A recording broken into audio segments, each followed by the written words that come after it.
Muito boa noite, começando aqui mais um podcast Além da Superfície. Eu, pastor Arnaldo, tenho o privilégio de entrevistar nessa noite o diretor de campo da Assembleia de Deus, pastor Oswaldo Rodrigues de Jesus Filho. Pastor Oswaldo, boa noite para o nosso povo. Boa noite, gente. É uma alegria enorme estar com vocês hoje, compartilhando um pouquinho da vivência, da palavra de Deus e de muitas experiências abençoadas, né? E amém, amém. Pastor, Deus abençoe, muito obrigado por aceitar nosso convite, né? Sei que a sua agenda é bem cheinha, né? Não foi fácil a gente ter esse momento aqui, mas graças a Deus, bem agora nesse final de ano, calhou de fechar o ano, então estamos fechando esse ano já com uma bênção aí. Exatamente. Mas pastor Oswaldo, eu queria fazer algumas perguntas. Pastor é natural aqui de São Mateus do Sul, da onde que é? Então, pastor, eu sou natural de Curitiba, sou o famoso curitibano, né? Uhum. Eu vim para São Mateus do Sul, eu tinha 10 anos de idade. 10 aninhos. Isso. Hoje eu me considero 100% são mateuense. Amo essa terra, não troco por nada. Amo São Mateus do Sul. Que legal, que legal. 10 aninhos veio para cá então, tomou água do... Tomei água do Taquaral, do Taquaral. E dizem que quem toma água do Taquaral sempre volta, né? Eu ainda nem precisei sair. Que legal. Estou aqui. Então, que legal. Até a gente viaja bastante, vai para Curitiba, temos bastante parente por lá, mas a vontade já é de voltar. Ah, é verdade, Curitiba. Fica no trânsito. O trânsito lá é complicado. Pastor, como que é? Vamos lá. Vamos pegar um ponto nevrálgico já na família pastoral. Como que é ser filho de pastor? Uma loucura. A gente resume esse ministério com uma loucura, né? E Deus usa as coisas loucas para confundir as sábias. Então eu nasci num berço evangélico, meu pai já era pastor há muitos anos, um homem muito experiente, e eu nasci nesse ritmo, né? Ele sempre foi um homem muito veloz. Eu nasci em alta velocidade. Homem visitador, e eu ia junto, aconselhamento pastoral, tempo de mesa, igreja, congresso, vigília, círculo de oração. Eu fui daquela geração que dormia embaixo dos bancos da igreja. A geração que se alimentava com a coxinha no final do culto, pastel. E eu cresci nesse ambiente.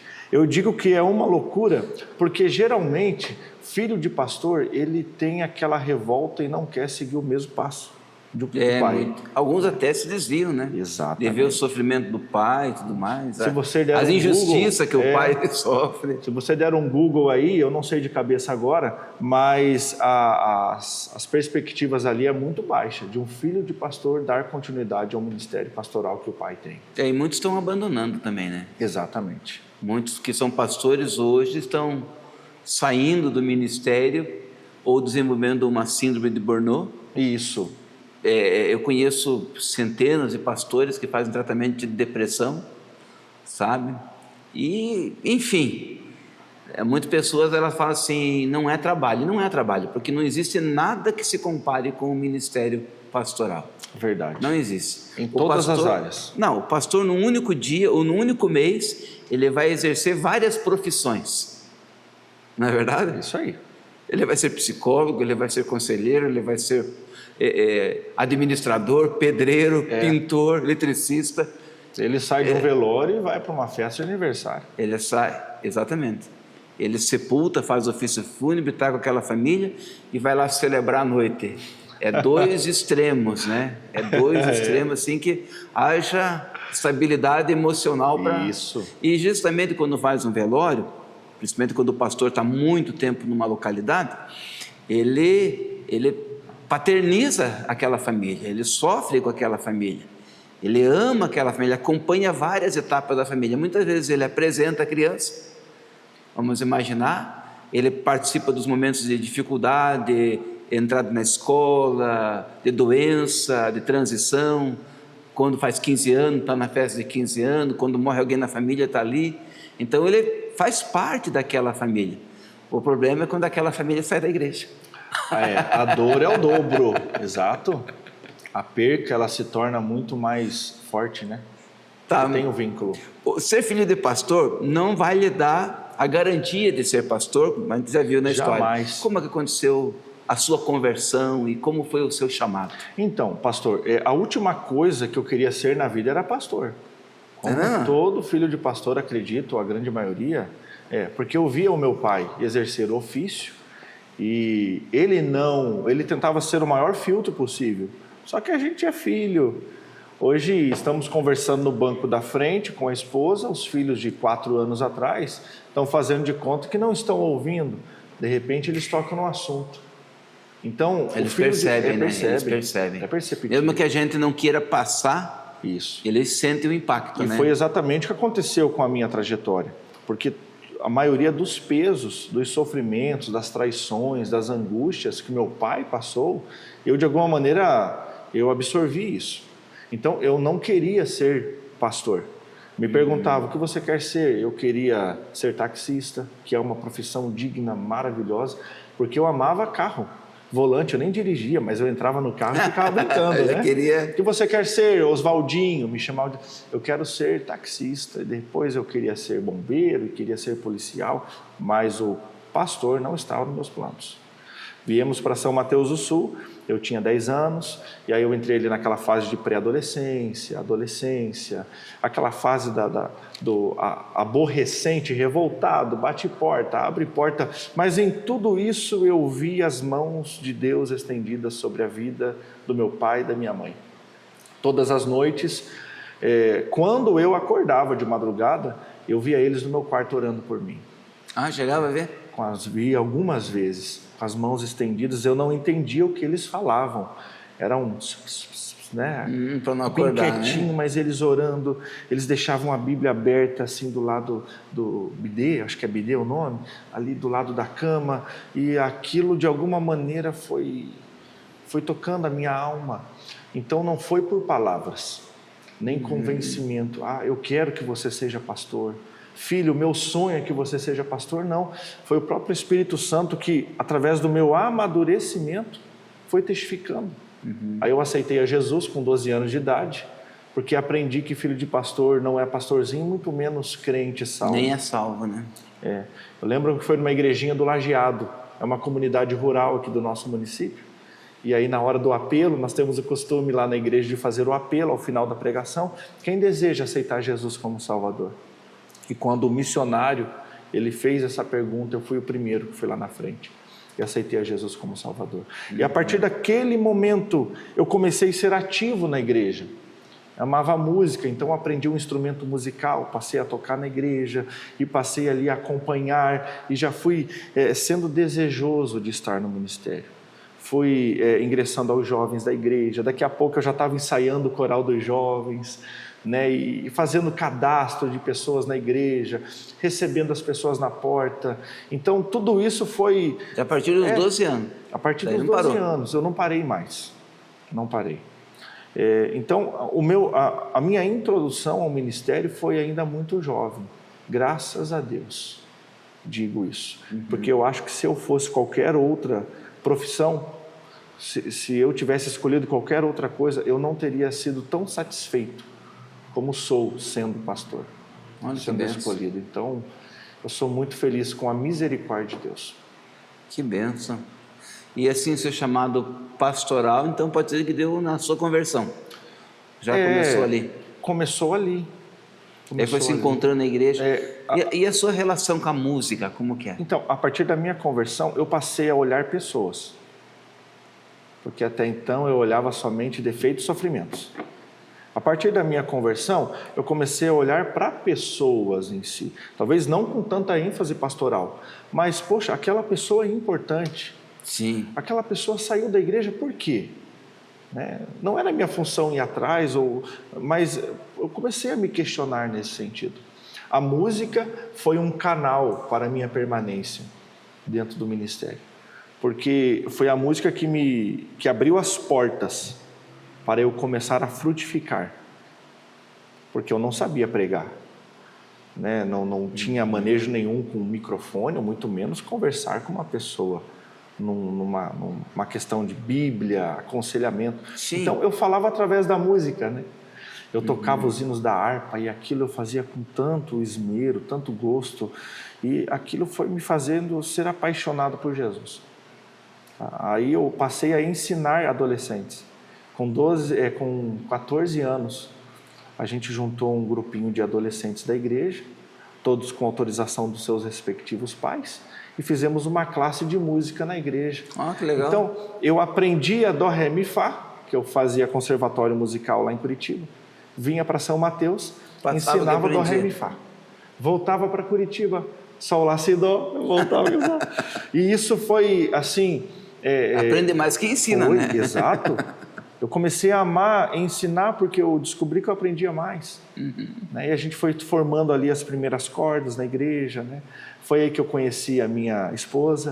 Também não. Foi através da música, né?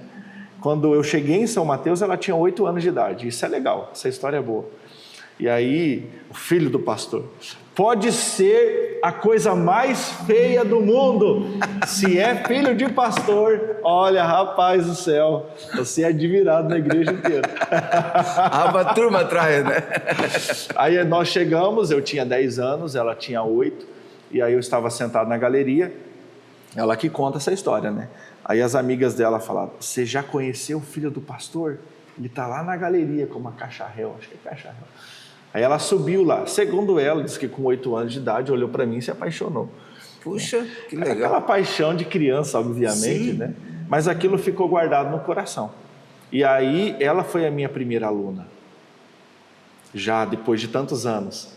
Né? E ali foi um motivador também. Uns 14, 15 anos começou a dar aula. Isso, porque eu era apaixonado por música, estava me apaixonando pela alma das pessoas, e agora eu tinha uma paixão ali, né? Aquela paixonite ali no coração. Adolescente. Então, a gente não faltava culto, não faltava ensaio, não faltava aula, né? Então, e ela se desenvolveu de uma maneira tão legal que ela começou a me ajudar a ensinar outros alunos também. Então, eu tinha 15 na época, ela tinha 12. Acho que era essa diferença, 12 para 13 anos. E aí, juntos, nós começamos a trabalhar na igreja. Isso foi um motivador também. Ah, que legal. Então, eu casei com o ministério muito cedo. Mas também, assim, eu abracei o meu coraçãozinho naquela época, que não entendia muito disso. Era algo muito mais inocente do que... né? Então, casou. Foi bem assim... um casamento permissivo por Deus. Separado. Me diga um negócio, que instrumento que o pastor toca? Eu toco violino. Violino. Eu aprendi o violino. Lê partitura, tudo? Partitura, Legal. Eu fiz algumas aulas em São Mateus com alguns professores, na época que a gente encontrava, que era muito escasso isso na época aqui, né? Ainda não é tão fácil, né? Exatamente. E as aulas não são tão baratas, né? Hoje eu fico feliz porque a gente já vê algumas movimentações aqui na cidade acerca da musicalização, né? Da cultura. Já temos escolas de músicas. Sim. Antigamente, e eu amo todos os instrumentos, mas qual que era a cultura? Era a gaita, né? Aqui da nossa cidade. Sim. A gaita, um violão batido, não tinha, era só isso, né? A pessoa ia tocar um teclado, ela colocava lá o acompanhamento musical e fazia aquelas notinhas. Então não tinha muita especialidade. Hoje não. Hoje a gente já vê que as coisas... tem muito artista bom hoje em São Mateus, né? Exatamente. Bom, então eu sempre gostei do violino. A partir do momento que eu me senti limitado em São Mateus, aí eu procurei algo fora, que foi no conservatório em Curitiba. Meu pai me levava, fazia tudo que era em um mês, a gente só tinha dinheiro para ir um dia. Então eles me passavam em um dia só, era uma bomba atômica na minha cabeça. Mas a cabeça do adolescente é bom por causa disso, né? Pega. Isso mesmo. Então eu treinava o dia inteiro no conservatório. E aí os exercícios eu voltava para São Mateus e repetia ele durante os 30 dias. Terminava os 30 dias, voltava para o conservatório. Então, foi o violino que foi a minha especialidade. Eu não me considero um músico formado, mas eu avancei bastante. Porque o estudo do violino é 7 anos, né? No mínimo. Puxa. No mínimo. Eu fiz 4 anos. Então, faltou ainda algumas questões. Mas pensa em terminar ou não? As prioridades mudaram. Não tem nem tempo mais. Né? Talvez por um hobby. Continuo amando a música. De vez em quando eu pego o violino, dou uma exercitada lá em casa. o trabalho pastoral, ele não tem uma carga horária normal de 40 horas semanais, né? Não tem. Então, muitas vezes quando você consegue dormir a noite inteira, é um privilégio. Isso. Esses dias eu inventei de falar assim, eu vou tirar toda segunda-feira de folga. Por que eu falei? A minha segunda-feira ficou top, hein? Daquele jeito. Ficou top demais. Para você ter, você tem que desligar o celular e sair da cidade. Exatamente. Então, hoje, a gente busca o equilíbrio, né? A gente tenta não terceirizar, mas a Bíblia manda o quê? Formar discípulos. Então, a gente treina, capacita alguém que possa atender a área X, a área Y, a área Z. E dentro dessa estrutura, a gente consegue ter um pouquinho mais de equilíbrio. Mas quem é pastor de verdade, eu acredito que não desliga. Pode tirar férias, mas a cabeça dele está... É complicado isso, né? Porque você precisa... É difícil mesmo. É difícil porque envolve muita parte emocional, né? A parte afetiva está envolvida. Você não tem como você descansar sabendo que aquela pessoa está passando por um problema e ela conta com você. Isso. O meu pai sempre me ensinou que o pastor, o chamado pastoral não é uma profissão, como o senhor disse no início, é uma vocação. Então, se você é vocacionado para aquilo, aquilo é a tua vida. Ser pastor é você se entregar realmente. Eu acredito que futuramente haverá falta de pastores. Haverão coaches, haverão profissionais da fé, mas o pastor, no contexto que a Bíblia mesmo fala ali, principalmente em Timóteo, né? Tem até um texto aqui, estamos estudando Timóteo aqui com a nossa liderança, né? Que Timóteo 3, essa é uma palavra fiel, se alguém deseja o episcopado, excelente obra deseja. Convém, pois, que o bispo seja irrepreensível. Já começa aí, essa primeira palavra. Quanta gente, né? Em cima de uma situação que já tem várias coisas que dá para repreender ali. E aí? Aí já faz uma peneira. Então, eu creio que haverá falta desse tipo de pastor, mesmo porque até a sociedade mudou com isso. Muitas vezes eles não querem aquele pastor que é pastor, que vai visitar, que se importa, que atende. Eles querem aquele que é popstar, que é famoso, sabe? E muitas vezes não estão do lado do pastor que está ali o ano inteiro com ele, né? E está do lado daquele outro lá, está ouvindo aquele outro lá que ele nem conhece, que não faz diferença nenhuma para ele. Então, hoje nós temos essa situação, e eu sou muito contrário, sabe, a membro de igreja está se alimentando espiritualmente de YouTube, sendo que tem um pastor que pode orientar, sendo que tem uma igreja local, Perfeito, que ele pode crescer ali e ali ele frutificar, porque pelo YouTube ele não vai frutificar, ele já não tem vínculo com pessoas, porque a nossa fé é provada, eu vejo assim, se esse pastor concorda comigo, quando nós temos relacionamento pessoal. Eu não tenho relacionamento pessoal com uma máquina, mas eu tenho um relacionamento pessoal com a pessoa que não professa da mesma fé que eu, que são os meus amigos do mundão aí fora, e principalmente os irmãos da minha igreja, que às vezes eu tenho que suportar. E as pessoas pensam que suportar é engolir a seco. Estou com raiva daquele irmão, estou suportando ele. Não, suporte é diferente. Suporte é o que você se coloca embaixo. A minha mão está suportando esse copo, essa xícara aqui. Então, suporte é aquele que se coloca embaixo para que o outro fique em cima. É isso que Jesus ensina. Perfeito. Suportar o irmão é você se humilhar e dizer: não, meu irmão, estou aqui para te servir. Ah, mas esse é muito difícil, né? A pessoa fica com raiva e sai da igreja. É verdade. Estou com raiva do meu irmão, estou com raiva do pastor. E isso é totalmente bíblico, porque o que o senhor disse aí é um fato e uma verdade. A Bíblia vai dizer que nos últimos dias as pessoas não iam suportar ouvir a genuína palavra de Deus. Elas não iam suportar. Então, elas iriam amontoar para si pastores, né, doutrinas, ensinamentos, que, quem sabe... Timóteo 4. Venha massagear esse ego. Né? Ó, o Espírito expressamente diz que nos últimos tempos apostatarão alguns da fé, Isso. dando ouvidos a espíritos enganadores e a doutrina de demônios. Muitas pessoas elas não sabem o que é apostatar da fé, apostasia. Apostasia, se você olhar no dicionário, é abandonar a fé, mas na vida prática não é isso. Apostasia é uma capa, aparenta uma religiosidade, mas não tem vida realmente de intimidade com Deus. A apostasia que Jesus condenava com os sacerdotes lá, os hipócritas.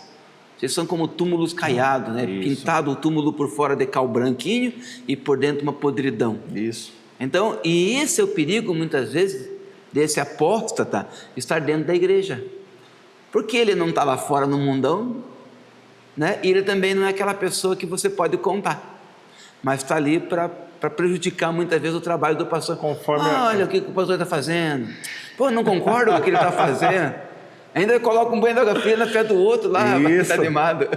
Conforme Apocalipse vai falar, não é frio nem quente, é morno, ele fica em cima do muro ali, ele não sabe para onde vai. Ele fica ali, não, eu sou uma bênção. E eles ainda relacionam muitas vezes. Eu vi um testemunho agora, há pouco tempo, de um senhor, não vou falar o nome, é lógico, mas está no YouTube, se procurar você vai encontrar. E ele dando testemunho da prosperidade que ele recebeu. A igreja, no púlpito lá, olha, porque não sei o que e tal, eu sou dizimista, relacionando dízimo com prosperidade, e Deus tem me abençoado, não sei o quê. Aí foram ver, o cara está envolvido também nos escândalos do INSS. Pô, que prosperidade é essa que Deus deu para ele? Não foi Deus fácil, isso aí. Mas é fácil. Isso aí não, Deus não está nisso aí. Poxa, então as pessoas relacionam muitas vezes vitórias humanas, né, com bênção de Deus. E o meu irmãozinho lá, coitadinho, que vive numa situação bem delicadinha, uma casinha simples, né, com o seu salário mínimo, vivendo humildemente, quer dizer que ele não é abençoado por Deus? Então é interessante. A gente entende prosperidade totalmente. Diferente, né? É o Salmo 23. O Senhor é meu pastor. É tudo que eu preciso. Ou ainda que o fruto da videira minta, né? No currais não haja gado. Então aí vai. E quem entende que o Senhor é o pastor, a Bíblia vai dizer, né? Nada me faltará. Não vai faltar doença para você, não vai faltar luta. Se você tem o Senhor como pastor, você vai ter luta, mas você vai ter um Deus que te dá vitória. Pronto. Você vai ter tristeza, mas você vai ter um Deus que vai enxugar dos seus olhos toda lágrima. Quando você tem o Senhor como seu pastor, realmente, pastor Arnaldo, nada nos faltará. Inclusive a salvação, que é o principal. É o motivador de todos nós estarmos aqui hoje. Nós estamos aqui nesse mundo, né? Alguns 70 anos, alguns pela sua força passam mais do que isso, mas o que passa disso é cansaço, enfado. Isso. A Bíblia diz, mas Jesus falou bem assim, né? No mundo tereis aflições. Então, não tem como, mas eu venci o mundo.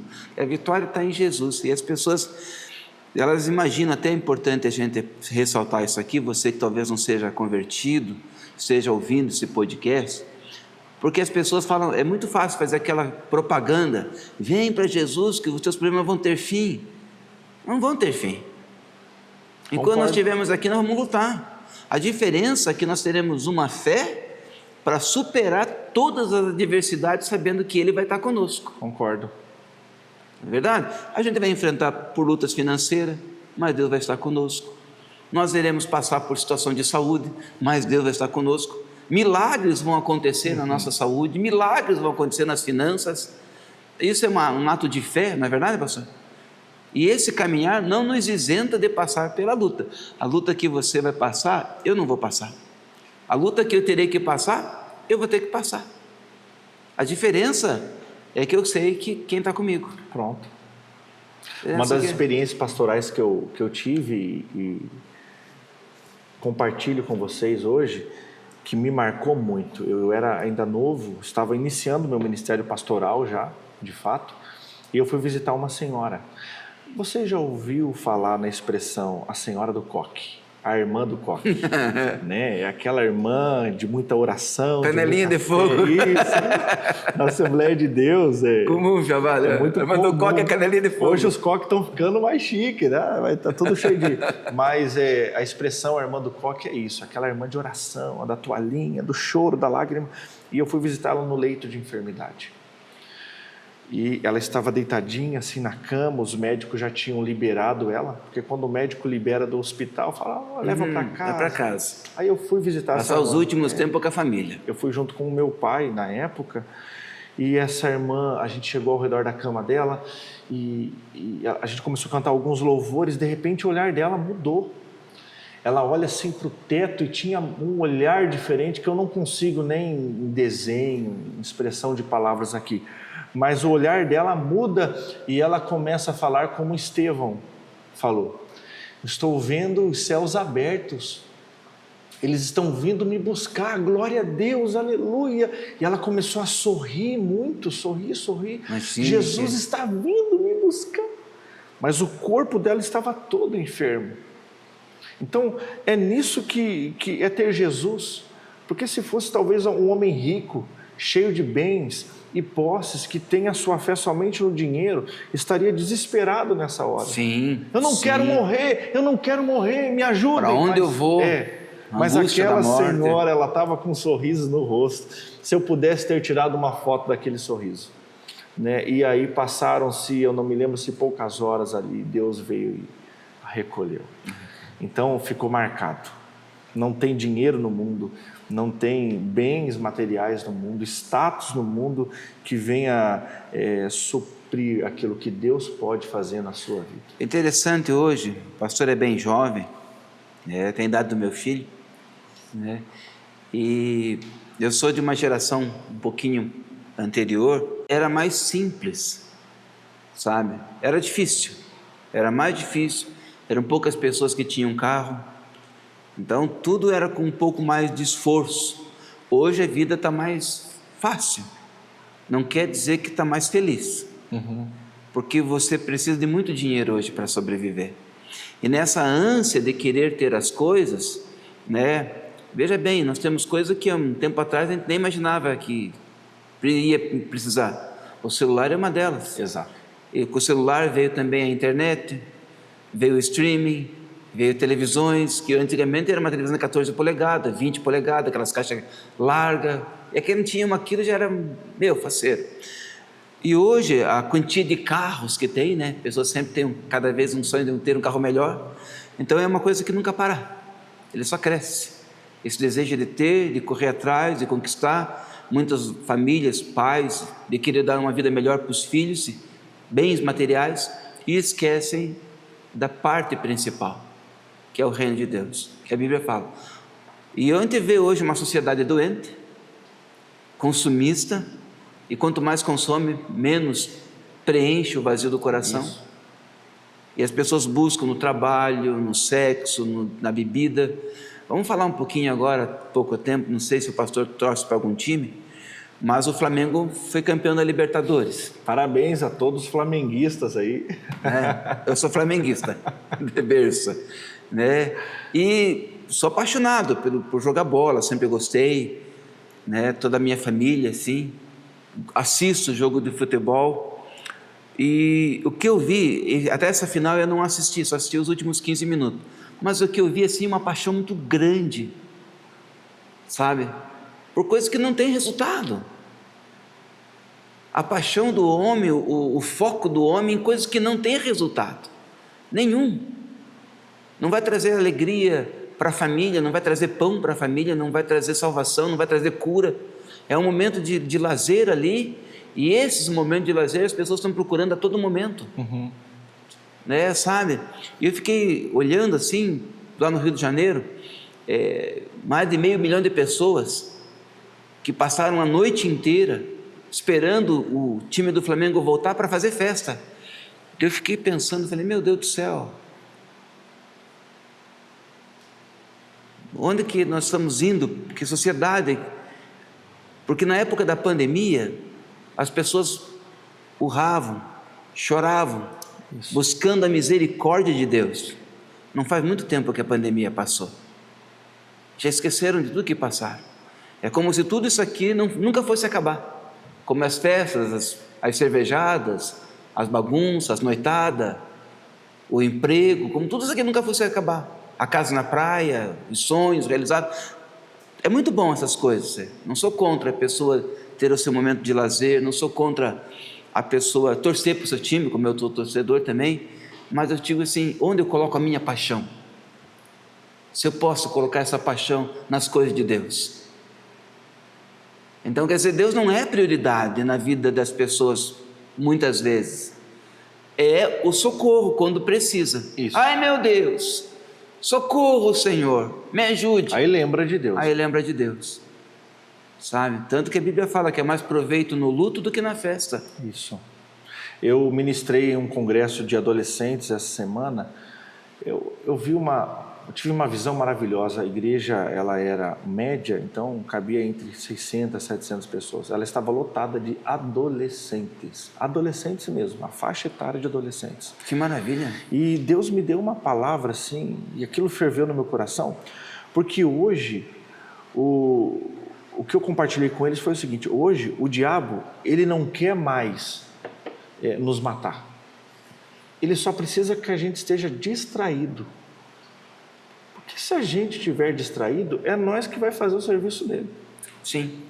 Então, a tecnologia, ela é ótima, ela é maravilhosa, ela nos aproxima quem está longe. É uma ferramenta poderosa. Ela está matando quem está perto. O nosso relacionamento com Deus.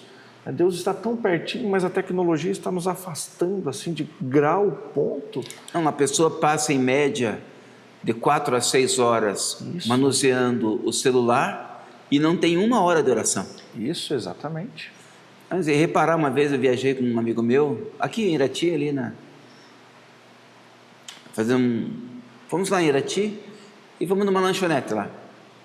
Daí nós estamos conversando assim, nós estamos conversando aqui, batendo papo, tal, e eu estava com o meu celular e ele com o dele, mas só nós dois estávamos conversando. Daí ele parou, olhou para mim e disse: pastor, dá uma olhadinha, repare o negócio.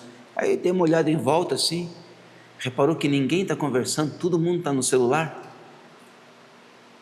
Casal, famílias, comendo ali, bebendo e todo mundo com o celular na mão. Isso piora porque você encontra dentro de casa também. As pessoas dentro de casa, assistindo televisão, cada um com o celular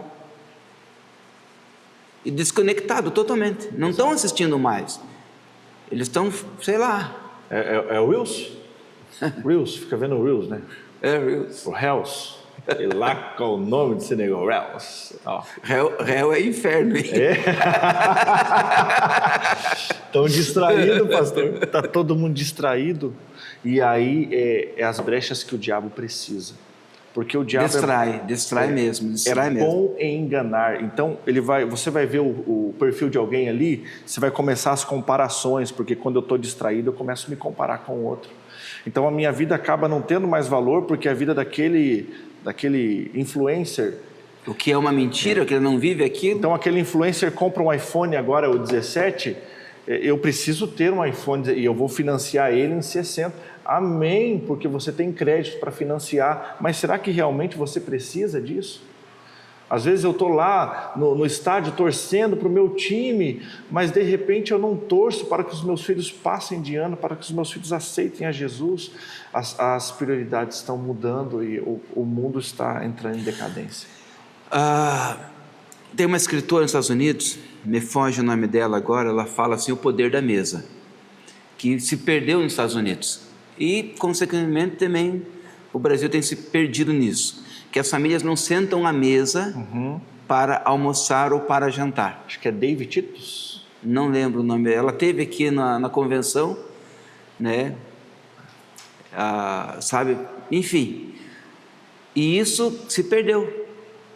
Não tem aquele espaço da pessoa senta aqui, a mãe, o pai, o filho. Todo mundo junto. Já vai. Não, vou comer na frente da televisão, às vezes vai no quarto. Sabe? Então, quer dizer, as pessoas elas estão se desconectando e também estão se desconectando com as suas gerações, que são várias gerações que estão convivendo junto, entre aspas, né? Porque elas estão separadas. Muitas vezes os avós não fazem mais parte da família, nem as histórias, nem os valores. Então quer dizer que até aquele almoço familiar que antigamente tinha, né? Você reunia assim os irmãos, o pai no caso, né? Vamos fazer um almoço lá em casa domingo. Aí vinha todos os irmãos, vinha mesmo que estavam casados, os primos, sentavam ali, comiam. Ela vai se perdendo isso, está se perdendo, sabe? Porque parece que incomoda ter gente do lado. Que gente é complicado conviver, mas não existe sociedade sem gente. Exatamente. Não existe família sem gente. Então, e isso prova meus valores também. De saber que minha família tem imperfeições, eu não vou viver num país da maravilha. Mas como é que eu vou lutar e lidar com essas situações? Até em momentos de crise, de dor, de doença, muitas vezes a família se afastam para não criar incômodo. E antigamente não, eles se aproximavam para poder dar suporte. A mesa cura. A mesa é um lugar de cura. Jesus, no ápice do seu ministério, veja bem, ele estava chegando próximo à crucificação, era o ápice do ministério. Ele resolve trazer todo mundo à mesa. Coração ferido. Exato. Doído. Ele traz todo mundo e ele sabia que ele seria traído, mas mesmo à mesa ele tem o poder de partir o pão. Tendo dado graças, partiu e disse. Ele tinha comunhão à mesa. Responda para você mesmo, aqui, você que está nos assistindo aí, compartilhando, inclusive compartilhe esse podcast aí, manda para alguém que você ama, que eu tenho certeza que o Espírito Santo vai falar a esse coração. Pergunte-se ou responda a você mesmo, qual foi a última vez que você sentiu o sabor da comida? Do arroz, do feijão, daquilo que Deus proporcionou a você ter na mesa, da carne, do suco, da água, porque a gente está se alimentando e correndo, tá aqui, ó, tá comendo alguma, né? Coisa, não está mais saboreando a comida. A gente até está na mesa, mas a gente não está vivendo a mesa. Uma coisa que eu acho muito, levar o celular para a refeição, eu acho uma ofensa em si à mesa. É uma coisa que vai para todo lugar, para o banheiro, está na mão, cai no chão, em todo lugar, e você leva para um lugar sagrado. Para mim, a mesa é um lugar sagrado. Sabe, pastor? Para mim tem 2 lugares sagrados. É a cama e a mesa. Na cama eu nunca trato de problema. Com a minha esposa nunca converso, nunca conversei. Ela quer conversar, vamos levantar, vamos lá para a sala conversar. Na cama não, na cama eu quero descansar. Sabe? Eu nunca briguei, nunca dormi com a minha esposa, brigado com ela, nunca. Isso é excelente. Nunca. Passei noite acordado. São as aflições, horas. Conversando, não, vamos resolver, não vamos dormir assim, vamos conversar. Sabe? Porque as pessoas têm medo de confrontar o problema, de resolver o problema. E elas colocam para baixo do tapete. E aquilo vai crescendo. Elas vão se machucando, elas mesmas vão se ferindo, e depois vai trazer um monte de problema de saúde, emocional, psicológico, depressão e tudo mais. Por quê? Problemas mal resolvidos. E na mesa, eu não trato de problema também, porque aquele para mim é um momento muito sagrado, pastor. Não sei como que é a vida alimentar das pessoas, entende? Mas para mim sempre teve que estar a família reunida para comer. Não quer dizer que foi 100% assim. De vez em quando a gente abre uma exceção, vamos para frente da televisão, ver alguma coisinha e tal. Mas a regra era sentar à mesa, todo mundo, para nós comer. Sabe, orar, agradecer a Deus, ficava ali. Nunca tratava de problema na mesa. Teve até um caso que minha irmã chegou na hora do almoço, falei, senta aí, vamos almoçar com a gente. E ela foi querer tratar de problema naquele momento. Eu falei, só empurrei o prato, falei, mas senhora, senta aqui ou coma, ou saia daqui, porque eu não trato de problema na hora da minha refeição. Né? A mulher teve que sair, teve que avançar. Porque, veja bem, pastor, né, quando você convida Jesus para entrar na tua vida, entrar na tua casa, momentos de descanso teu, que você quer que Deus te renove, você vai levar problema para a tua vida ali? E muita gente leva o problema para a cama. Isso. Não ora, não coloca na mão de Deus, não descansa. Fica atribulado, ou na hora da mesa, na hora que vai se alimentar. Convida Jesus para sentar à mesa e vai ficar falando de besteira. Jesus ficou olhando assim, né? Para a pessoa. Poxa, eu estou aqui, você está perdendo a oportunidade de falar comigo aí. De desfrutar da vida, né? É que nem eu falo assim, que a gente em família tem que... eu vejo assim que muitas pessoas elas fazem muita picuinha por nada. Em vez de beijar, de abraçar, de amar o irmão, a irmã, o pai, a mãe, ninguém vai ficar aqui como semente. Não teremos esse acesso para o resto da vida. Enquanto temos o acesso com alguém, agora não, mas eu estou magoado com fulano. Que é? Daí vai resolver o problema, ser magoado? Vai lá, resolve. A Bíblia não fala que se tem alguma coisa contra o teu irmão, antes de você apresentar a oferta no altar, conserta com o teu irmão primeiro, porque o Senhor não vai aceitar a tua oferta. Então, quer dizer, as pessoas, elas querem tapar o sol com a peneira e esconder a sujeira para debaixo do tapete. Não, eu tenho que ter meu coração limpo. Ele é o trono de Deus, não o trono de Satanás. Então, se eu não tenho, se eu não faço bem a própria família, eu sou pior do que o infiel e neguei a fé. Os domésticos da fé, né? Sou pior do que o infiel. Então eu tenho que perdoar, eu tenho que amar, eu tenho que abraçar, eu tenho que dizer, senta aqui, vamos comer junto, vamos tomar um sorvete, você faz parte da minha família. Entre a igreja também é a mesma coisa, porque nós somos irmãos em Cristo, sabe? Mas é difícil isso, pastor, mas nunca ninguém falou que seria fácil. Jesus já falou, gente, o caminho é bem estreitinho. Isso aí, né? Isso mesmo. Pastor, me diga um negócio, como que é ser... É legal essa conversa, que ela vai longe, né? Vai, se deixar, a gente vai até meia-noite hoje aí. Como que é ser diretor do campo? Então, como que funciona? Quantas igrejas? A Assembleia de Deus, aqui no estado do Paraná, ela tem uma forma organizacional que se trata no seguinte: cada cidade, ela é um campo eclesiástico. É um campo autônomo, administrativamente, espiritualmente. Então, em São Mateus do Sul, nós somos um campo eclesiástico, onde esse campo tem um pastor, que é o pastor presidente. Galerinha mais nova aí, pastor sênior, eu acho bonito, tudo é bonito. Mas aí a administração, ela se torna da região, né, local, ali, cidade, urbana. Então, aqui em São Mateus do Sul, eu hoje, pela bondade e misericórdia de Deus, exerço a função, né, de pastor-presidente. Nós somos em 21 igrejas aqui no município. Éramos em 31. Só que aí, na época, foi emancipado o Antônio Olinto, que é um município... Foi pastor lá, né? Foi pastor lá. Ficou bonita, né? Uma das maiores experiências da minha vida, passar um tempo em Antônio Olinto. E ficou bonita a igreja lá. Ficou linda. A igreja ficou linda. Os irmãos, assim... maravilhoso, um abraço a todos de Antônio Olinto, né, que estão nos assistindo. Então, ficou um pouco de igreja para lá agora, e a gente ficou com 21 aqui em São Mateus do Sul. E aí nós temos os pastores dirigentes das congregações. Esses pastores, eles são subordinados. No caso, a minha função é pastorear pastores. Esses pastores pastoreiam a sua liderança local e membros. Só que tudo se resume a pessoas, né? Sim. Então, eu sempre tenho aquela visão que pessoas são mais importantes do que cargos, títulos, independente de ser um membro de uma congregação X na vila tal, ou ser um pastor que me procure, eu preciso amar a alma deles, incondicionalmente. Legal, legal. E isso é algo que Deus me deu, assim, e eu já tive a ciência de iniciar o meu ministério pastoral nesse sentido.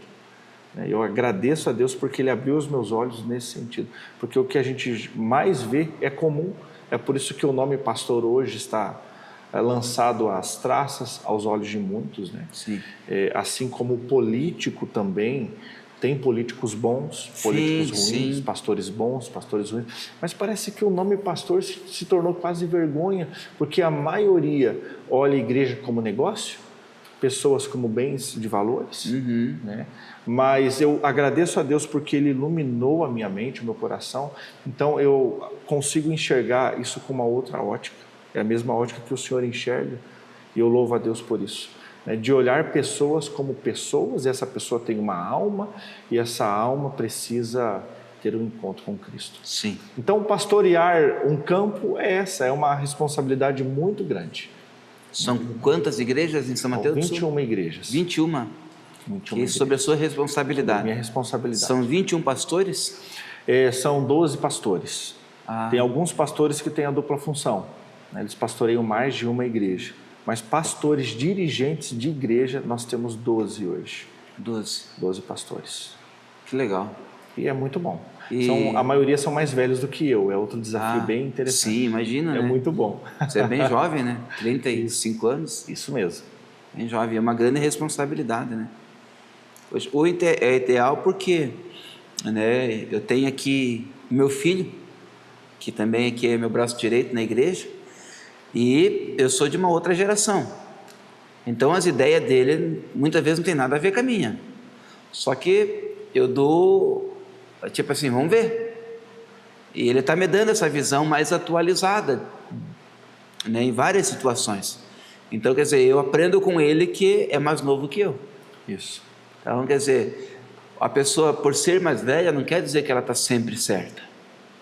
Muitas vezes aquela pessoa é velha, mas a mentalidade dela, ela é fechada. E aquilo trava. Se ela está aberta, né, mesmo para as situações, e ela pode usar a experiência básica que ela tem, a comunhão com Deus, né, e a visão do jovem. Isso. Sabe? Isso mesmo. Então quer dizer que ele pode ganhar muito, aqueles pastores que são mais velhos que o pastor, então eles podem ganhar muito no ministério dele, ampliando e se colocando na sociedade bem atualizado. O que é um difícil, porque muitas vezes vai encontrar resistência, né? Dentro dessa perspectiva que o senhor está falando, quando eu retornei para São Mateus do Sul, agora com o intuito de iniciar o pastoreio aqui na cidade, Deus me deu uma palavra chamada geração. Inclusive, quem passa na frente da nossa igreja hoje vai encontrar o nome da igreja, né? Assembleia de Deus, embaixo Zgromadzenie Boga, que eu vi lá, eu não entendi nada. Assembleia polonês? de Deus em polonês, né? E embaixo alcançando gerações. Porque a ideia é essa, né? O nosso Deus é um Deus geracional.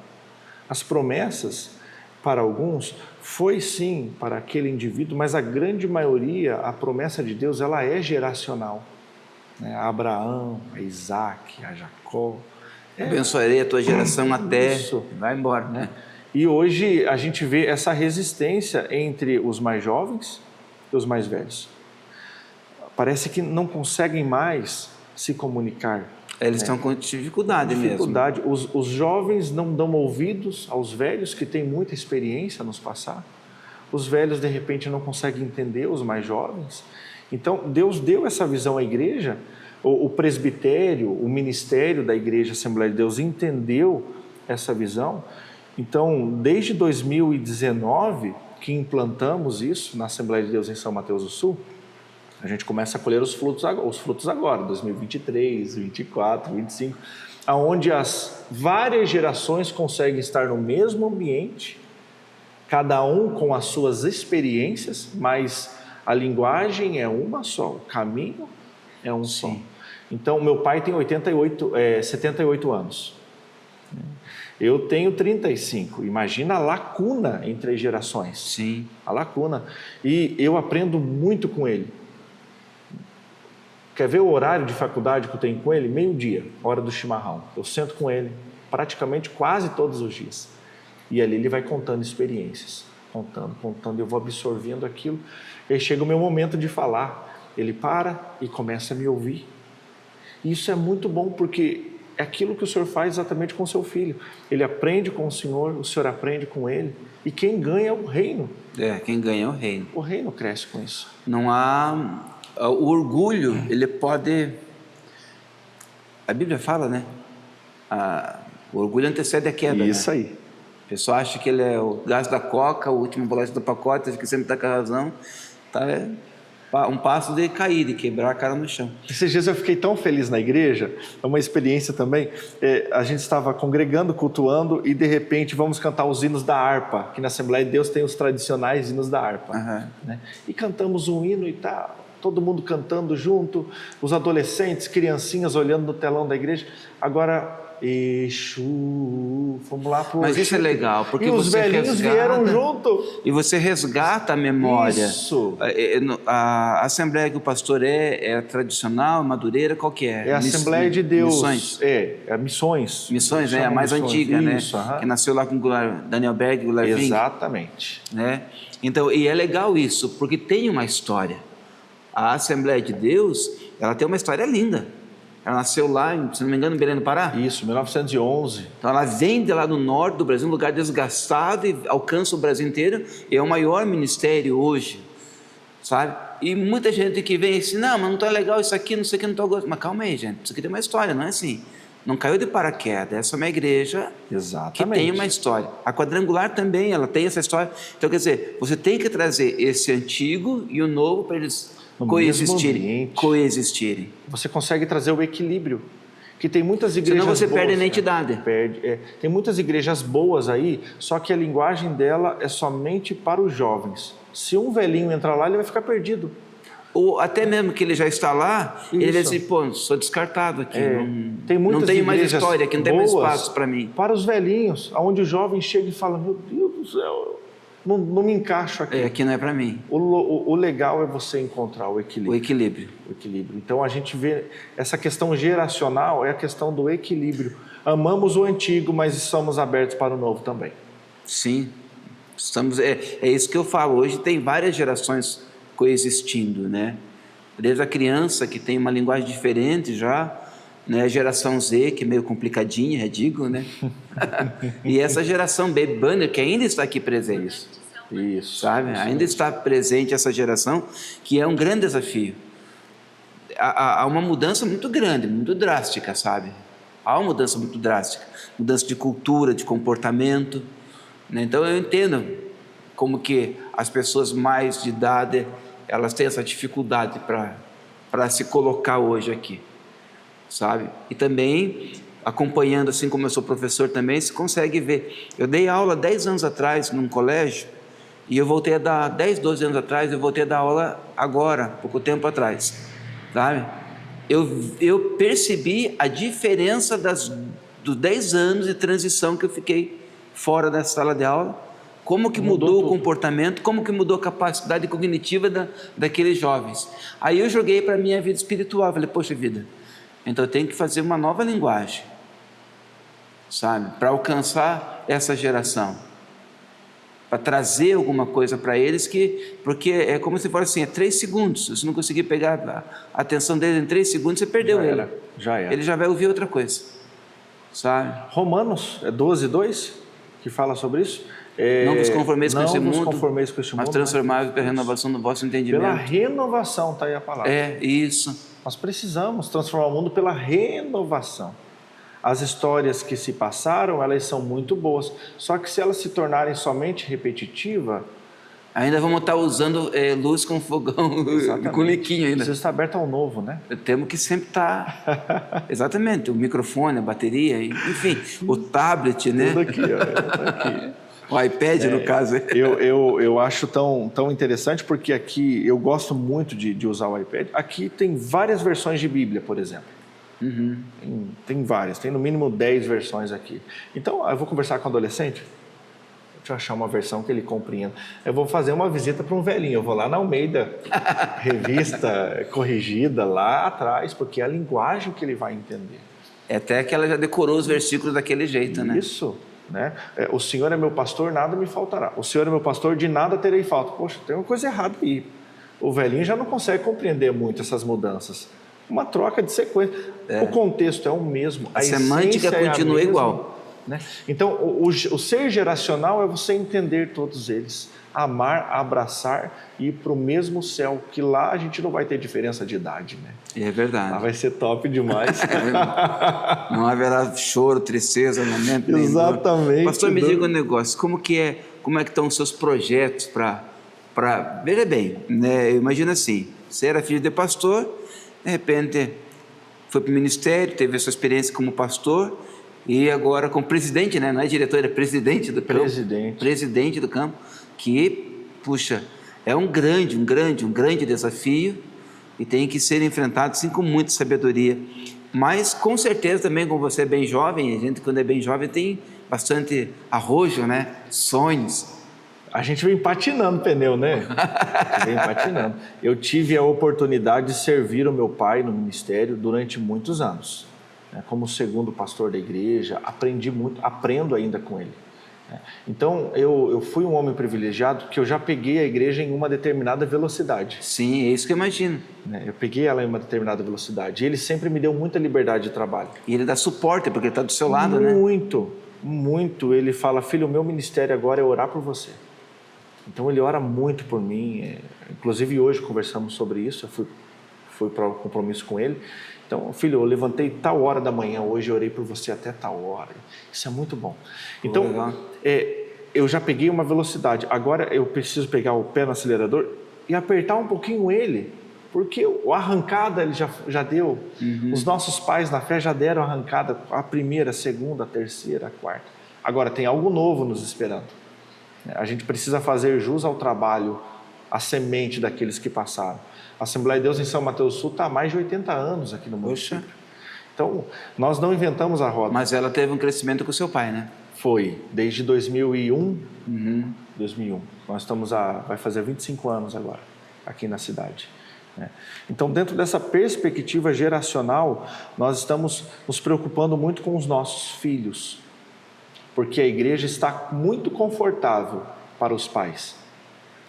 Tá bom, o templo está bom, as cadeiras estão confortáveis, a liturgia está boa, eu estou evangelizando da maneira com que eu consigo evangelizar, eu tenho comida na mesa, Deus está tudo agradável, tudo bom, mas eu tenho um filho de 4 anos de idade, eu tenho uma filha de 6, eles vêm com outra mentalidade e eu preciso testemunhar Jesus para eles. Eles precisam amar Cristo em primeiro lugar, eles precisam amar o ambiente eclesiástico, eles precisam amar a palavra. Então, nós estamos vindo com essa tendência, né, de transmitir o evangelho a eles de uma maneira poderosa, mas ao mesmo tempo leve. Porque por muitos anos, eu falo de nós, estou falando de nós colocamos julgo sobre as pessoas. Por muitos anos nós colocamos um peso que elas não precisavam carregar. Já tem o peso da cruz. Já existe o peso da renúncia. Aí eu ia lá como um pastor assembleiano, falava, tem o peso da cruz, mas deixa eu colocar mais um pouquinho aqui desse lado. Deixa eu colocar um prego nessa cruz. Aquele outro lado. E a gente precisa ter o cuidado para que ninguém se prive da graça de Deus.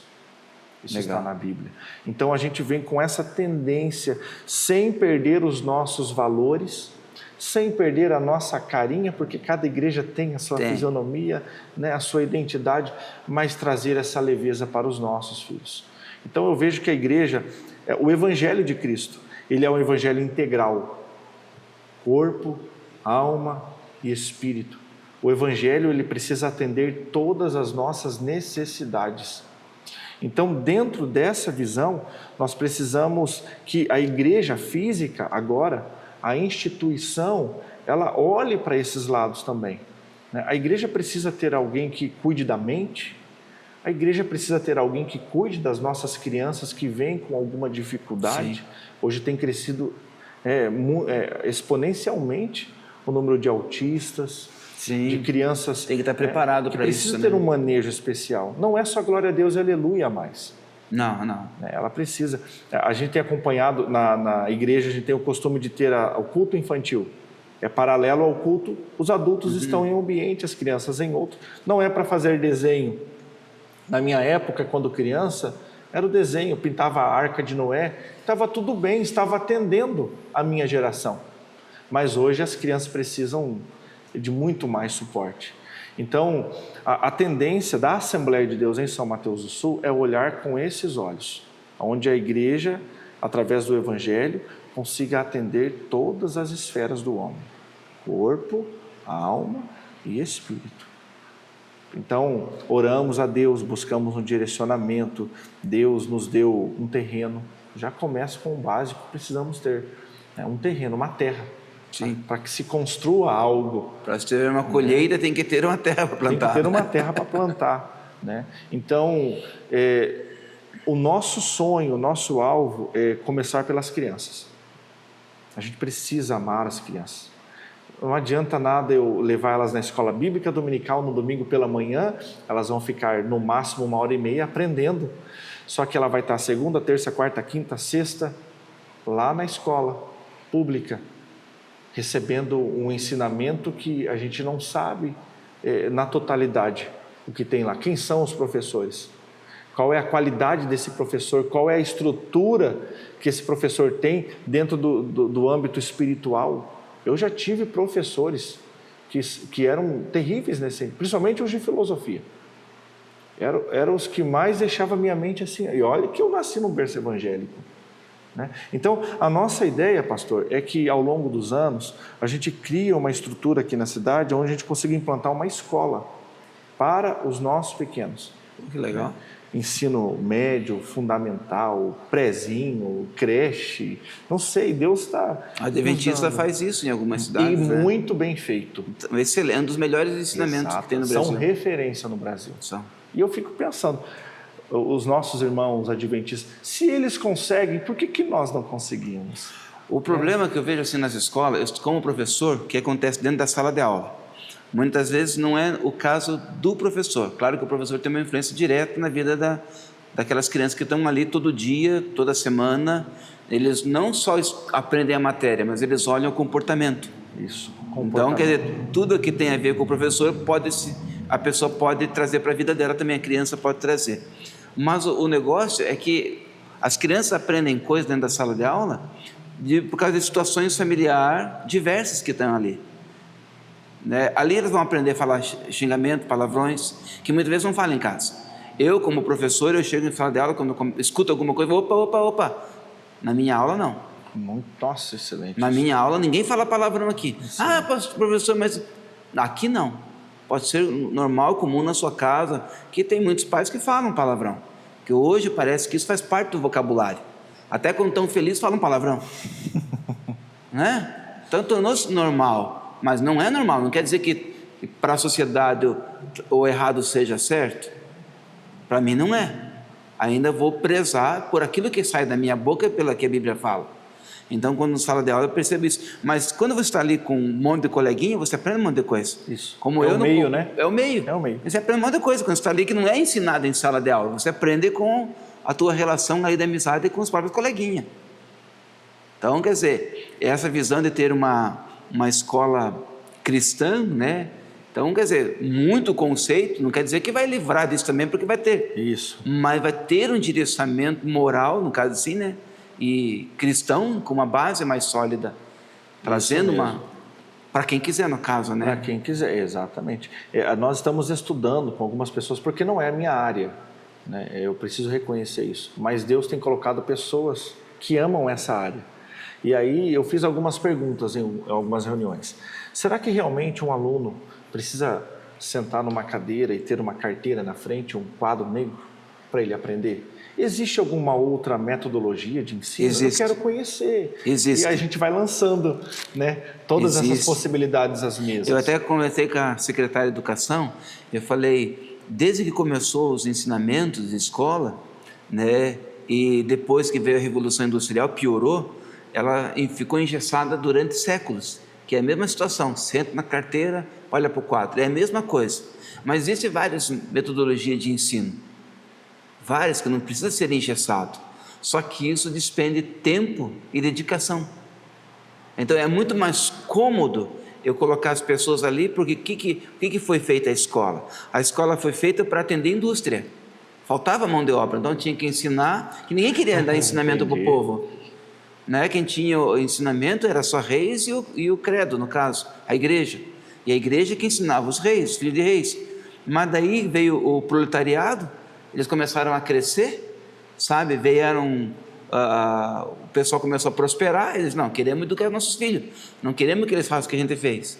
Aí começaram a ter... Aí quando veio a Revolução Industrial, que apareceu as indústrias, a época do motor a vapor e tudo mais lá, precisamos de mão de obra, mas como é que vocês não sabem ler, não sabem escrever? Aí começaram a ensinar para colocar, para trabalhar. Você pode ver que não existe em nenhuma instituição brasileira, pelo menos, ensinar sobre finanças. Não se ensina a ser empreendedor, não se ensina sobre finanças, não se ensina sobre correção monetária, não se ensina sobre isso, não ensina. Porque não é colocado para ensinar, é colocado para atender uma necessidade empresarial. É isso que se resume hoje a educação brasileira. Infelizmente é isso. Agora, nessa sua visão, depois tem alguma coisa diferente que pode ser feita? Tem, existe possibilidade. É claro que você vai correr um caminho longo aí, É longo, mas revolucionário. Eu sei que é árduo, eu estou ciente que isso não acontece da noite para o dia. Mas revolucionário. Tem que iniciar.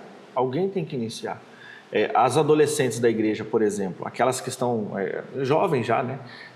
Eu já incentivo, viu? Faça pedagogia, faça psicologia, porque você precisa cuidar da nossa escola. Né? Faça isso, faça letras, faça... Então, e já tem gente já cursando. Aí a gente pergunta, qual é o seu sonho? O meu sonho é cuidar da nossa... Elas falam, né? Cuidar da nossa escola.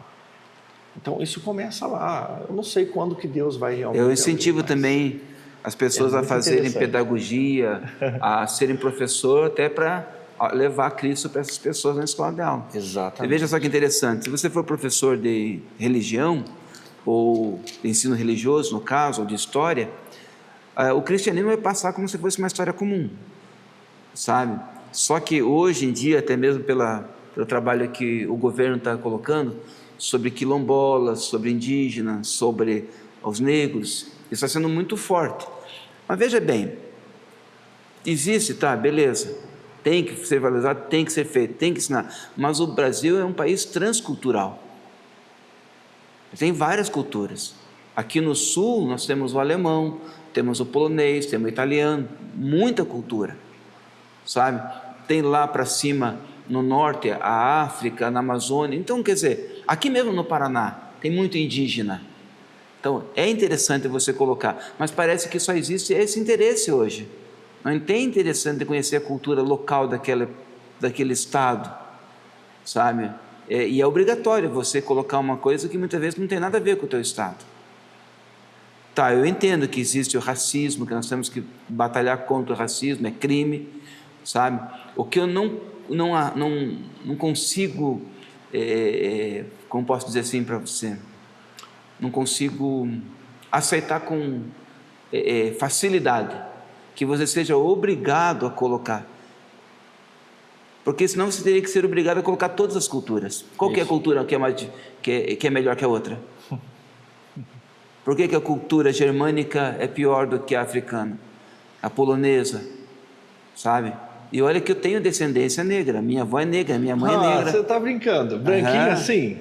Para ter uma ideia, a minha irmã, ela entrou na cota para fazer a faculdade federal pela cota de negro. E ela falou bem assim para mim, pô, Arnaldo, a cota é uma bênção. Eu falei, Tânia, você fala isso para mim, Tânia? Nós comemos a mesma polenta, a mesma farinha. Olha você só. Teve direito, eu não. Eu tive que pagar pela minha faculdade e você entrou pela cota. Só porque a nossa cor de pele é diferente, mana. Você acha que isso é justo? Falei para ela assim. Então, quer dizer assim, algumas coisas que eu, por viver na carne, não consigo entender. Eu sei que existe dificuldade para as pessoas de cor, mas não só para pessoas de cor, existe muito branquinho também que passa por dificuldade. Esse assunto é muito discutido, de cotas raciais. E é complicado. Uns vão gostar, outros não vão gostar. Uns vão me matar por uma fala dessa. E causa uma divisão enorme. Não precisa ter divisão, porque não existe a raça humana. A partir do momento que eu crio uma cota, eu já estou dizendo esse povo aqui é diferente. Né? Eu não vivi isso, essas experiências, talvez eu mude ou não sei. Eu sou um homem em construção. Mas na minha opinião, humilde opinião, é que as cotas elas mais prejudicam do que elas beneficiam.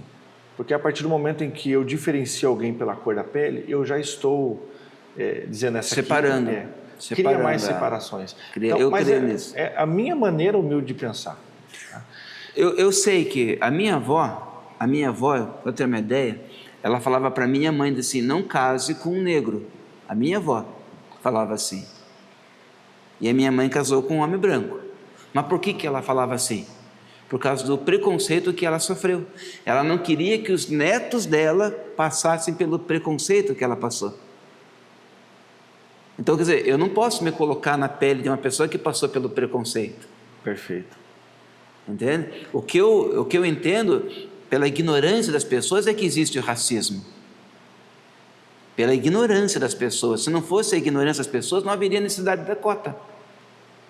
Então, quer dizer, se existe hoje a cota, eu entendo que existe a cota por causa da nossa sociedade ser ignorante, de menosprezar a pessoa de cor, ou achar que ela é ladrão, né? Então, quer dizer, é uma situação bem delicada. Exatamente. Só que eu, por viver na minha carne, eu não tenho direito à cota, mas a minha irmã tem. Então, quer dizer, eu não consigo entender isso. Sabe? Entendi. Entende? Então, quer dizer, não é justo, mas é necessário. Isso. Não é justo, mas é necessário. Entende? Até para não privilegiar, mas para proteger essas pessoas que muitas vezes sofrem o racismo. Perfeito. É que cada tempo é um tempo, né? De repente, daqui a alguns anos, isso não vai ser mais necessário. Hoje ainda é. Eu acho que isso não vai mudar, porque o ser humano, ele é desde a criação, a Bíblia fala que nada é novo debaixo do céu. Sempre houve. Você vê até no povo judeu, havia escravidão. Eles escravizavam. A escravidão, havia escravidão de pessoas loiras, sabe? Então, quer dizer, e os próprios negros, na verdade, que escravizavam os negros, não eram os brancos que escravizavam. Porque lá na África eram os negros que capturavam os negros para vender os negros. Então, quer dizer, o ser humano, ele é cruel. Ele se apropria da força para escravizar o mais fraco. Então, isso muitas vezes acontece até no meio empresarial, onde se aproveita, na política se aproveita. Então, quer dizer, eu creio que não vai melhorar, pastor.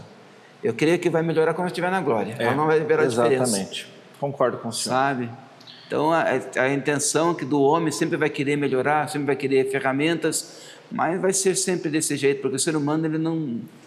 A história mostra, as guerras são feitas em nome de Deus, da religião, sei lá, pelo poder, pela ganância.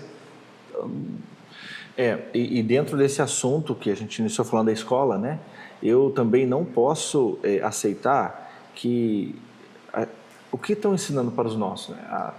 Saci Pererê, parece que é os únicos valores. Saci Pererê, boitatá, a cuca, e a história só se repete. A gente tem muito mais coisa para aprender. Sim, né?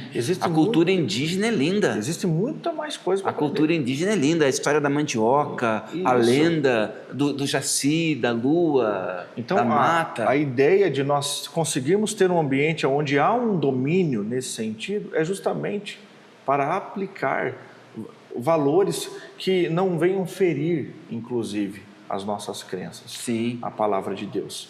Né? Então, o objetivo a médio prazo é que Deus nos dê essa sabedoria, essas condições de nós criarmos esse sistema aqui em São Mateus do Sul. Que legal. E oferecermos isso à sociedade. Né? Dentro da área que tange ao eclesiástico, nós somos a capital polonesa do estado do Paraná. E eu amo as arquiteturas da nossa cidade. A cultura, né? Eu amo, assim, eu aprendi sobre o Corová na sala de aula com os alunos. Eu estava falando sobre eles, eu falei, fala um pouco da cultura de vocês. Sabe o que é Corová, professor? Isso aqui é casamento dos poloneses, eles pegam lá. Eu falei, pô, que legal, gente. Quer dizer, os alunos me ensinando na sala de aula. Tem todo um enredo por detrás. Né? Então, assim como nós precisamos defender os nossos valores cristão, bíblico, nós também precisamos valorizar... Respeitar a cultura do próximo, sim. Né? Então, a igreja... Tem uma história ali, não né? é que ela vai se amoldar ao mundo, não é isso, mas que a igreja abra os braços e fala que nós amamos você. Nós amamos a sua cultura, né? Nós... sem ferir princípios. Não queremos sobrepujar sobre vocês. Exatamente. Queremos partilhar nossa história junto com a sua história. E eu acho tão bonito aos sábados, quando a gente passa na frente da Igreja Matriz, que eu amo, eu acho linda, é uma das igrejas mais lindas que existe no planeta. A arquitetura dela, ela é baseada na arquitetura da Catedral de Notre Dame. Isso, é bem gótica, né? É gótica. Ela é gótica. Eu Novo acho gótico. Bonito. E aí eu vejo os noivos tirando foto lá naquela escadaria, na frente da porta. Eu falo, é linda mesmo. Por que os noivos não podem tirar foto também na frente da Assembleia de Deus? Já sei, é porque a gente também não chama a atenção deles para isso. Né? Então, dentro da questão de igreja, se tratando de paredes, nós queremos fazer uma igreja com uma arquitetura polonesa, onde os noivos queiram também. Continuem tirando foto na matriz. Que se torne um referencial turístico na cidade. Mas também sejam desejosos em conhecer a beleza que é uma igreja Arquitetônica. evangélica ter uma arquitetura polonesa que ele se identifique. Então, a gente quer a escola, nós queremos também comunicar com a sociedade através da arquitetura e tantas outras coisas que Deus for nos dando, nos presenteando. Um negócio, uma visão bem atual, né? Bem abrangente. Bem abrangente. E assim, a gente pode até, né, colocar a cabeça aqui a prêmio, mas tentar fazer com que as pessoas entendam que a igreja é simplesmente um local onde nós nos reunimos para adorar a Deus, mas que realmente eu preciso priorizar pessoas, valores, um coração, uma alma, e que a igreja, a parede, seja um complemento. E que você não seja mais um, Isso. que você seja alguém lá dentro, né? Isso. É muito Precisa ser importante visto. isso. A pessoa precisa A ser pessoa precisa ser sentida, né? É. Olha, aqui eu sou amado, aqui eu tenho valor, aqui Eu encontrei me encontrei. Bem legal. a mulher do poço, né? Ela tem um encontro com Jesus e de repente ela sai daquele encontro lá e ela não se contenta com aquilo para ela. Ela vai falar do milagre que Jesus fez na vida dela. E de repente há um alvoroço em toda a comunidade. E já pensou se as pessoas em São Mateus do Sul se apaixonassem por Jesus? Um só, mas apaixonado de verdade. Apaixonado. Ela ia fazer um alvoroço por onde fosse. Apaixonado. Pastor, só vou contar uma história aqui que eu escutei. Teve um rapaz, que ele era pastor, aí teve um irmão lá de 70 e poucos anos de idade, foi lá falar com ele: pastor, eu estou em tratamento de saúde e queria que o senhor orasse por mim. Ah, meu irmão, ora, o que você está fazendo? Não sei, o médico lá falou que eu estou com leucemia. Aí o pastor viu que... Mas o irmão não está preocupado? Não, Deus está no controle. Sabe, como assim, meu irmão? Não, ele falou que eu vou ter que ficar internado uma semana lá no hospital e fazer quimioterapia e não sei o quê. Irmão, sabe o que é quimioterapia? Não sei, pastor, mas Deus está no controle. Olha só. Vou lá fazer o que ele tem que fazer. E aquele irmão era um evangelista. Ele gostava de falar de Jesus. Aí ficou internado lá, o pastor foi visitá-lo, fazia uns 5 dias que estava internado, né? O pastor foi visitá-lo, ele todo feliz: pastor, eu fiz quimioterapia, mas vem aqui. Aquela pessoa ali, ó, se converteu ontem à noite, falei de Jesus para ele, aquele lá se converteu semana passada, ele saiu pelo corredor, eu sabia que Jesus tinha um propósito comigo, que ele estava no controle. Então, essa quimioterapia, essa leucemia foi uma bênção para mim. Olha, me trouxe esse lugar de pessoas que estavam precisando, pastor. Estavam chorando aqui dentro, estavam sofrendo, eu trouxe Jesus e eles ficaram tão felizes, e vários se converteram, mas já está acabando já meu tratamento, eu vou ter que voltar para casa, que pena. Meu Deus, enxergar o copo meio cheio sempre. Daí ele voltou para casa, teria que voltar, fez o tratamento em casa, né? Daí a mulher dele, ele ficou fraquinho por causa da quimioterapia, a mulher dele foi para o culto, né? E ele: como é que está o irmão lá? Daí ela falou assim: pastor, já se prepare para fazer o ofício fúnebre dele, aqui não está bem. Mas aquele irmão se fortaleceu da quimioterapia e tudo mais, e ele voltou para o hospital, ficar mais uma semana lá internado, e ele: pô, que benção que eu voltei para cá, vou poder falar de Jesus para mais pessoas. Ele ficou a semana falando de Jesus para um monte de gente se converteu, pessoas que ele se converteu e morreu logo em seguida, ele ficou muito satisfeito com aquilo. Daí ele voltou para a igreja, olha só, viveu muito tempo, e a mulher que falou que o pastor se preparasse para fazer o ofício fúnebre dele, morreu antes que ele. Uau!